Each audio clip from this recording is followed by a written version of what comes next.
Hello, and welcome to this podcast on the deployment of ecosystems in business to innovate better, faster, and grow your business very rapidly. In this podcast, I will explain how my co-author Peter Williamson and myself got interested in the topic of ecosystems, how that interest evolved over the years and led to a book that we recently published called The Ecosystem Edge. And I will then also share a few insights from the book. Let's go back 12 years in time. Peter and I were at that moment working at the University of Cambridge, and on a nice afternoon, actually over a glass of white wine, we discussed with each other our separate observations about how entrepreneurship was organized in Cambridge. It was slightly different from what we normally had read about it in Silicon Valley or other places with significant entrepreneurship. Peter had just finished a case on a company called ARM, which is located in the vicinity of Cambridge. And it's a company that you may not know because they produce a product, risk processors, that is sort of built in all kinds of smartphones and other devices, mobile devices. And I'm pretty sure that you are actually a customer of them in the sense that they have a very high market share in the market for risk processors for smartphones. If you're an iPhone user or a Samsung user, you definitely are a customer of them. And he observed that that company, while it was in a business that normally required a lot of investments in assets and manufacturing, had actually been able to become a major player, as I said, with a very high market share in the market for risk processors for smartphones. They had become a major player without actually big investments and staying a relatively small company by building up a network, and I will call it still a network here, of peers, of collaborators, of customers, without actually controlling them. So it was not a traditional supply chain. By the way, they were far too small for that because their customers are companies like Samsung, Huawei, Apple, and so on. I had actually observed that entrepreneurship in Cambridge was again organized in a network. There were less sort of outstanding, visible entrepreneurs that would get immediately the attention of the press, but there were lots of small companies, and the CEOs or the leaders of these small companies were helping each other, were sitting in each other's board, were forming a network of companies that could work together with each other and perhaps deliver value together to a customer elsewhere in the world. We started looking around for other examples of that, and we found actually one that was at that time relatively new. That was the ecosystem that Apple had been able to build up to launch its iPhone. Apple traditionally was a company that was very closed, very inward-looking, where all the innovation happened within the company. And suddenly with the smartphone, they had done something very, very different. They actually had opened up an ecosystem in which they delivered the platform, the iPhone, but where hundreds, thousands, 10,000s, maybe 100,000s of app developers were actually rather independently developing applications for the smartphone. Steve Jobs, the late Steve Jobs, is known for having said in 2007, Apple lives in an ecosystem. It needs help from partners, and it needs to help other partners.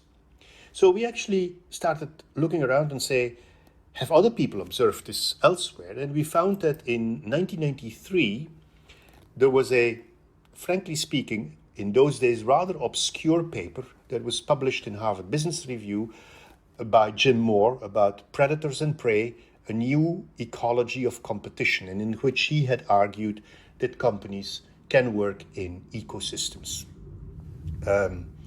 So once we had that insight and we looked at his definition, A business ecosystem is a network of organizations and individuals that co-evolve their capabilities and roles and align their investments so as to create additional value and or improve efficiency. This has probably gone too fast for you. Let me repeat 3 important elements of that definition. First of all, it's about creating additional value. Value that you could not create on your own or with your supply chain or with a hub and spoke system. Secondly, it's a network of organizations and individuals, not a contractual agreement, but it's like, a biological ecosystem where partners live together, help each other. And then in that network, these organizations co-evolve their capabilities and role, and they align their investments. In other words, while they're independent from each other, they align themselves with each other. We actually then wondered, why would one do something like that? And then the answer was that ecosystems were probably better to help you innovate in a changing competitive environment. And we looked at the changes at the beginning of the 21st century, and we saw that in business, we were moving from standardized products and services that were produced in homogeneous volumes towards complex, customer-driven and integrated solutions. Secondly, in the old days, capabilities and knowledge were very often concentrated in a few large-scale locations. If you wanted to know something about electronics, you could go to Texas, California, or Japan, but the places where the knowledge was created were not that numerous. Today, relevant capabilities and knowledge are diverse and dispersed among potential players scattered around the globe. Thirdly, we live in a VUCA world. There is a lot more volatility and uncertainty, which means that, and that's the fourth observation, incumbents have more problems. They're threatened. There is not that much value in incumbency anymore in certain sectors. And finally, working in ecosystems, of course, requires a lot of communication between different partners. Communication was costly and difficult in earlier days, but with the recent evolutions in information and communication technology, we know that communication costs are falling, that bandwidth is available, and efficiency of communicating over electronic means is rising exponentially. So, because of these changes in the environment, we saw that working in an ecosystem, that loose network of partners that align their investments in order to create value, has 5 clear advantages. First of all, like ARM, you can actually become big, reap economies of scale, without having to make necessarily enormous capital investments. You can leave that to your partners. Secondly, you can leave the complementary assets in the hands of your ecosystem partners. But of course, if you want to lead an ecosystem, you also have to offer something. You have to have your own assets that contribute to the ecosystem. Thirdly, contrary to an organization within your company, ecosystems have a self-organizing element. Of course, that self-organization won't happen unless you have an overall architecture that you have to provide. Fourthly, ecosystems are very flexible. The configuration of the ecosystem can change. New partners can join and others can exit. And just by working in such a network that can be very international with very diverse partners, you of course have access to a greater pool of knowledge. Based on our observations in Cambridge, but then also a number of other case studies that we wrote, we published in 2012 a paper in California Management Review where we basically say there are 6 keys to unlock that ecosystem advantage. Quickly, the 6 are the following. First of all, you must make sure that you pinpoint the added value that you create by working in an ecosystem. Secondly, you're going to work with many different partners. As an ecosystem leader, you need to make sure that you structure the different roles of these partners and that they remain differentiated. You need to stimulate complementary partner investments. Necessarily within a network like that, there will be a lot of transaction costs. People have to interact with each other. So the fourth key is reducing the transaction cost.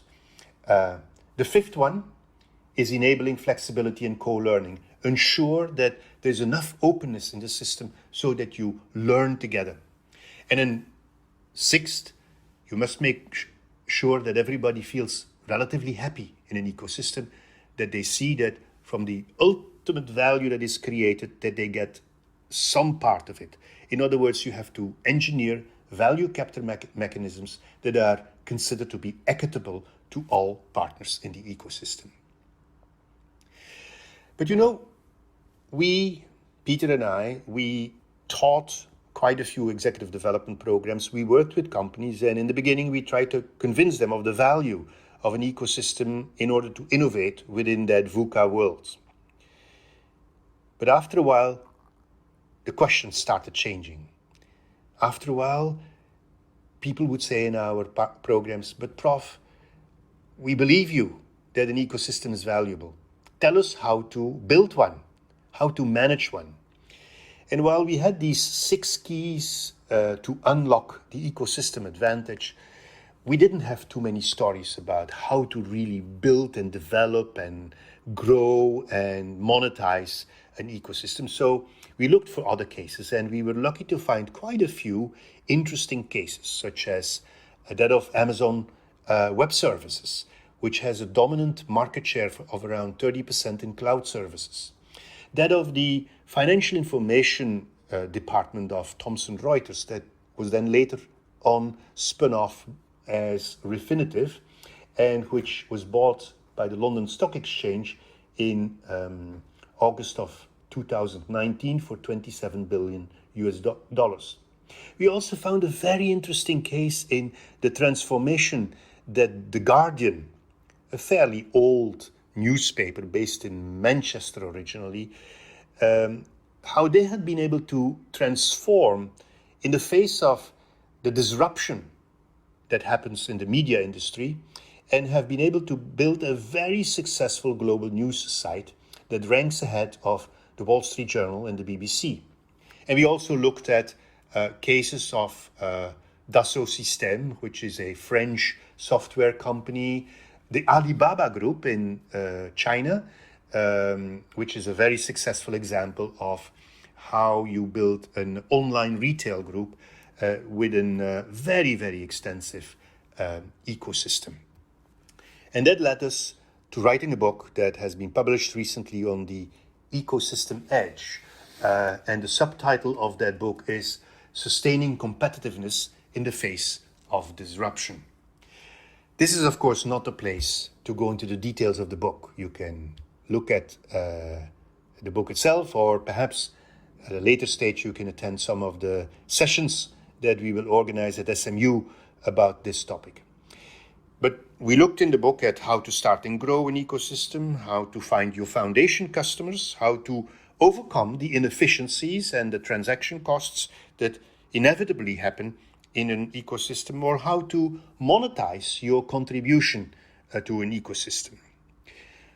One of the points I want to draw your attention to at the end of this podcast is that also leading in an ecosystem is different from leading in an other type of company or organizational structure. The mindset of a successful CEO, of an ecosystem leader, must have 4 elements. That is, first of all, a very strong belief that there is an opportunity to create new value for potential customers. Secondly, a very deep conviction that no single company can unlock the value opportunity acting alone. Thirdly, a focus on attracting, engaging, and motivating people who are not necessarily your employees because they work in other companies, but you still have to motivate them, you still have to engage them. And fourthly, a relentless focus on growing the size of the overall ecosystem pie, the value that you create for customers, so that you have something to distribute.